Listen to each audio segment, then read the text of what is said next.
రామ్ గోదాల గారు మన cinema director.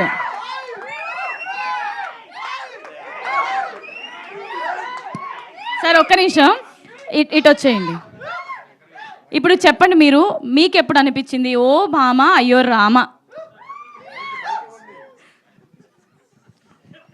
కథ రాసుకున్నప్పుడు అనిపించింది. సరే, జోక్స్ అపార్ట్, ఇప్పుడు చెప్పండి, రియల్ లైఫ్లో మీకు ఏ అమ్మాయిని చూసినప్పుడు అలా అనిపించింది? చాలా మంది ఉన్నారు, లిస్ట్ వదిలేండి. అక్కడ నా వైఫ్ కూడా ఉంది, ఇప్పుడు ఎందుకు ఇవి? సర్లేండి, ఓకే. సరే, వైఫ్ని ఊహించుకొని చెప్పండి. అంటే ఎప్పుడైనా ఓ భామ అయ్యో రామ అని మీ వైఫ్ని అనుకుని ఉంటారు కదా, ఎలాంటి సిచ్యువేషన్లో అనుకున్నారు? రోజు అనుకుంటున్నారు? దీన్ని నాకంటే నా ఏడీస్ బాగా చెప్తారు, ఎందుకంటే వాళ్ళు డైలీ నా ఇంట్లోనే నాతో పాటు తినుకుంటూ నాతో పాటే ఉంటున్నారు, అందరికీ అన్నీ తెలుసు. ఒక్క సిచ్యువేషన్ ఏమైనా ఉంటే చెప్పండి ప్లీజ్, మా అందరి కోసం. రోజు ఉంటూనే ఉంటాయి. రోజు ఉంటుందా? సేమ్ ఆన్సరే చెప్పమని అంటున్నారు కదా ఇందాక మీరు చెప్పిందే. సర్లేండి, ఓకే.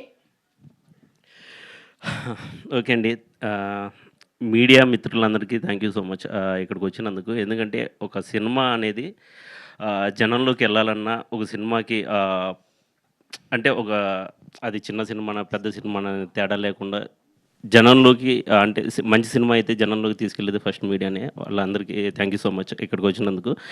అండ్ సుహాస్ ఫ్యాన్స్ అందరికీ చాలా థ్యాంక్స్, ఎందుకంటే వాళ్ళు నన్ను టీజ్ చేస్తున్నారని నాకు తెలుసు, వెనకాల నుండి ప్లాన్ చేశాడు.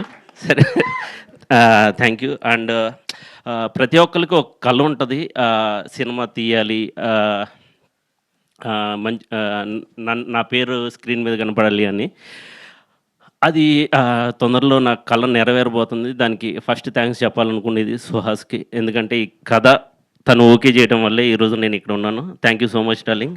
అండ్ సెకండ్ థింగ్, హరీష్ గారు, ప్రొడ్యూసర్ హరీష్ గారు. ఇది లైక్ ఫస్ట్ కథ చెప్పినప్పుడే దీని క్వాలిటీ కాంప్రమైజ్ అవ్వకుండా సినిమా అనుకున్న విధంగా తీయాలి అనుకున్నప్పుడు ఆయన ఓకే అన్నారు. యాజ్ ఇట్ ఈజ్గా అదే జరుగుతుంది.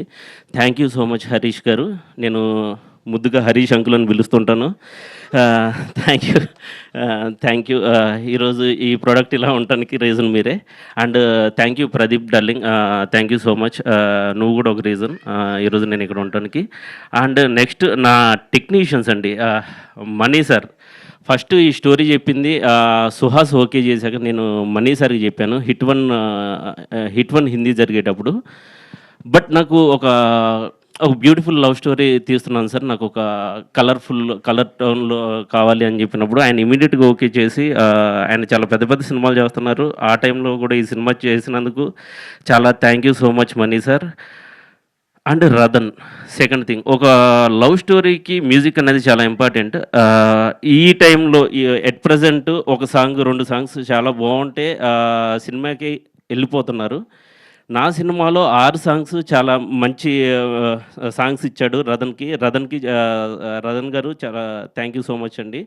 అండ్ బ్రహ్మ సార్, బ్రహ్మ కడలి గారికి అంటే ఆయన ఎలా ఉందంటే సెట్లో నాకు, నేను ఒకటి ఏదైనా కావాలి అని చెప్తే ఆయనే ప్రొడ్యూసర్తో మాట్లాడి, ఆయనే ప్రొడ్యూసర్ గారిని ఎలా అయినా ఒప్పించేసి ఏదైతే ఫ్రేమ్లో అనుకున్నామో దానికంటే అందంగా ఈరోజు సినిమా ఇలా ఉండటానికి ఒక రీజన్ బ్రహ్మ సార్ కూడా. బ్రహ్మ గారికి కూడా thank you so much. And at present నేను ఫైట్ చేస్తుంది ఎడిటర్ బావిన్. ఫస్ట్ మూవీ అయినా రోజు మేము ఏదైనా ఎడిటింగ్ టేబుల్ మీద కొట్టుకుంటూనే ఉన్నాం. ఇంకొక 1 వీక్ 10 డేస్ ఫైట్ ఉంటుంది అనుకుంటున్నాను నేను. ఇలాగే కొట్టుకుందాం, మంచి సినిమా మాత్రం జనానికి ఇద్దాం. అండ్ నా ఏడీస్ అందరూ నాతో పాటు డే అండ్ నైట్ వాళ్ళు నాకంటే ఎక్కువ కష్టపడుతున్నారు. థ్యాంక్ యూ సో మచ్ మా వాళ్ళందరికీ. ఇంకా థ్యాంక్స్ కార్డ్స్ చాలా ఉన్నాయి, నేను తర్వాత చెప్తాను ఆర్టిస్టుల గురించి ఇవన్నీ. And thank you for support అండి. Thank you, love you. Right, thank you so much sir.